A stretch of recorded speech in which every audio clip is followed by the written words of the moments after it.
ගිහිල්ලා වෙන දේවල් පස්සේ ගිහිල්ලා තමයි අපි අපේ ප්‍රශ්න විසඳ ගන්න හදන්නේ. හැබැයි බටහිරයා බලනවා මේක හරියන්න වැඩක් නෙවෙයි, මේක මේ හිතත් එක්ක විසඳ ගන්න තියෙන ප්‍රශ්නයක්. ඒගොල්ලෝ භාවනා කරනවා. ඉතින් මම ඔබට යෝජනා කරනවා අඩුම දවසේ එක විනාඩි 5ක් මෛත්‍රී භාවනාව හරි කර. දවසේ එක විනාඩි 5ක් මෛත්‍රී භාවනාව හරි කරන්න කියලා මම අපේ මේ හමුදාවේ ළමයින්ට යෝජනා කරනවා.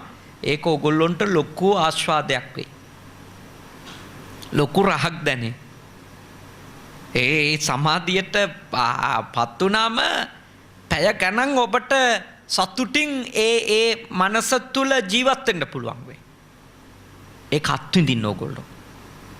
එක තැනක ඉන්න අය ඕගොල්ලෝ ආයතනයක් ඇතුලේ ඉන්න අය ගිහි ගැටුම් අඩුයිනේ නේද?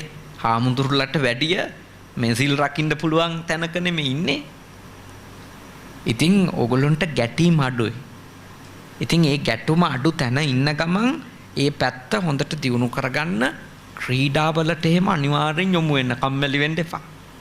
ක්‍රීඩා ටික කරන්න, තෙරපි වලට සහභාගී වෙන්න, ව්‍යායාම ටික කරන්න, ඒවා කක්කත් නවත්තන්න එපා. ඒ ඔක්කොම මනස හොඳ කරනවා. ඒ ඔක්කොම මනස සුවපත් කරනවා. ඒවා එකක්වත් මේ අධර්මික වැඩ නෙවෙයි. ඒවා ඊටාම ධර්මානුකූල වැඩ. ඒ හින්දා ඒ පැත්තෙන් ඔබේ ජීවිත සාර්ථක කරගන්න කියන එක තමයි මම ඔබට සිහිපත් කරන්නේ. ගෙදර අය ආදරෙන් ඉන්න, සතුටින් ඉන්න, හොඳින් කතා කරන්න. ඒගොල්ලොන්ට කතා කරන්න හම් දෙන්නේ සතියේට දවසද ඒක හරියට කරන්න. ඒ සතුට විඳින්න, ලැබිලා තියෙන දේවල් ටික සතුටින් බාර ගන්න. ඔගොල්ලෝ හොඳ වැඩක් කරපු අය, ලොකු සේවයක් කරපු අය මේ රටේ මිනිස්සුන්ට. අද ඕගොල්ලෝ නිසා මේ කෝච්චි වල යන මිනිස්සු බය නැතුව යනවා. බස් එකේ යන මිනිහා බය නැතුව යනවා. නේ? ඒ ඔක්කොම දුන්නේ ඕගොල්ලෝ. ඒක මේ වෙන කවුරුත් දීපුවා නෙමෙයි. ඔක්කොම දුන්නේ ඕගොල්ලෝ.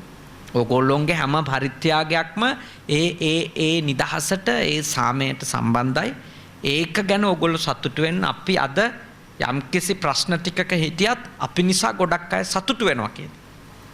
ඒ පරාර්ථය ඔබ තුල තවත් දියුණු කරගන්න, ඒ මනස හොඳට ගොඩනගා ගන්න කියලා සිහිපත් කරනවා.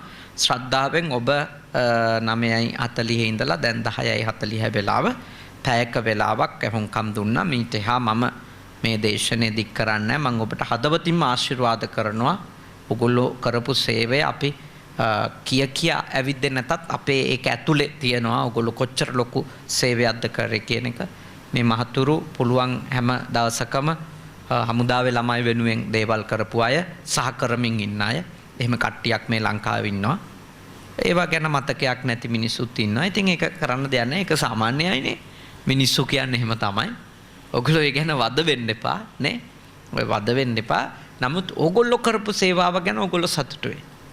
සතුටු වෙමින් මේ ජීවිතය වරද්ද ගන්නේ නැතුව ඉතුරු කොටසේ දස අකුසල්ම නොකර. ඕගොල්ලෝ ඊටාම හොඳින් මේ ආයතනය තුළ ජීවත් වෙන්න, මෙහි කටයුතු කරගන්න කියන එක සිහිපත් කරමින් බණ අහලා රැස් වෙච්ච පින් අපි දෙවියන්ට අනුමෝදන් කරමු.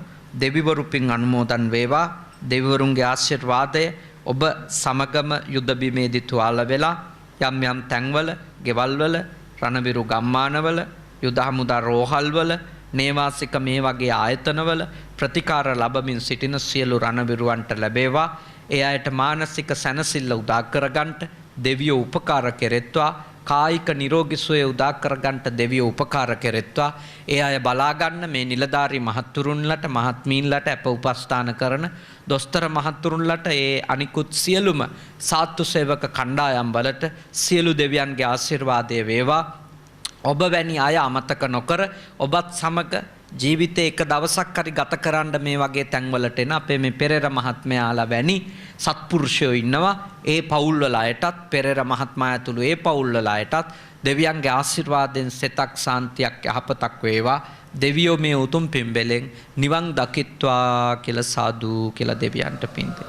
ඒ වගේම ඔබත් එක්කම යුද බිමේදී ජීවිතය අහිමි වෙච්ච ඒ රණවිරුවෝ හැම දෙනාටම මේ පින් දෙමු අනුමෝදන් වේවා සුවපත් වේවා දුක් ඇති තැන්වල ඉන්නව නම් දුකින් මිදේවා සැප ඇති තැන්වල ඉන්නව නම් ඒ සැපත් වර්ධනය කරගනිත්වා මේ ගෞතම බුදු සසුනේම අපේ ඥාතීන් අපේ සොහොයුරන් අපේ දෙමව්පියන් මිය ගියාය හැමෝම නිවන් දකිත්වා කියලා සාදු කියලා නෑයන්ට පින් දෙන්න අවසාන වශයෙන් ඔබ අප හැම දෙනාටත් දෙවි දේවතාවුන්ටත් මිය ගිය නෑයන්ටත් අද කරගත්තු පින් කුසල් ඇහුම්කම් දීපු දේශනාවෙන් ලැබුණු ශක්තිය කුසලය නිවන පිණිසම හේතු ආසනා වේවා ආකාසට්ටා ච බුම්මට්ටා දේවා නාග මහිත්‍තිකා පුඤ්ඤන්තං අනුමෝදිත්වා චිරන් රැක්කන්තු ශාසනං ආකාසට්ටා ච බුම්මට්ටා දේවා නාග මහිත්‍තිකා පුඤ්ඤන්තං අනුමෝදිත්වා චිරන් රැක්කන්තු දේශනං ආකාසට්ටා ච බුම්මට්ටා දේවා නාග මහිත්‍තිකා පුඤ්ඤන්තං අනුමෝදිත්වා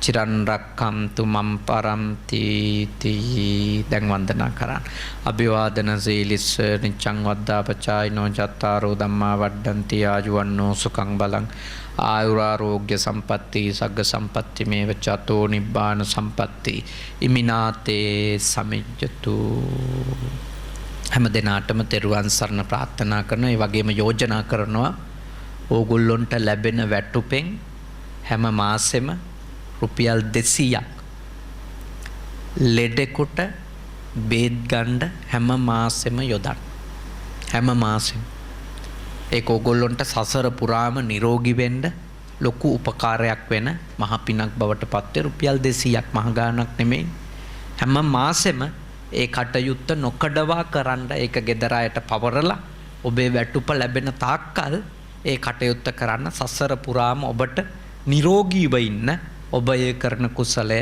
ඔබට උපකාරයක් වෙයි හොඳයි හැමෝටම තෙරුවන් සරණයි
දේශන සඳහා වැඩම වූ අපගේ බද්දේ ස්වාමින් වහන්සේගෙන් අවසරයි මේ සංවිධානය කරපු පෙරේරා මහත්මයා ඇතුළු සියලුම ඥාති අයගෙන් අවසරයි මෙහිට පැමිණි සියලුම නිලධාරීවරුනි සියලුම සෙසු නිලයනි ඇතරම බොහොම කාලයකට පස්සේ කිව්වොත් නිවැරදි ඔබ සියලු දෙනාටම අත්‍යවශ්‍යම දේශනයක් අද අපගේ මේ බද්දේ ස්වාමීන් වහන්සේ විසින් කරා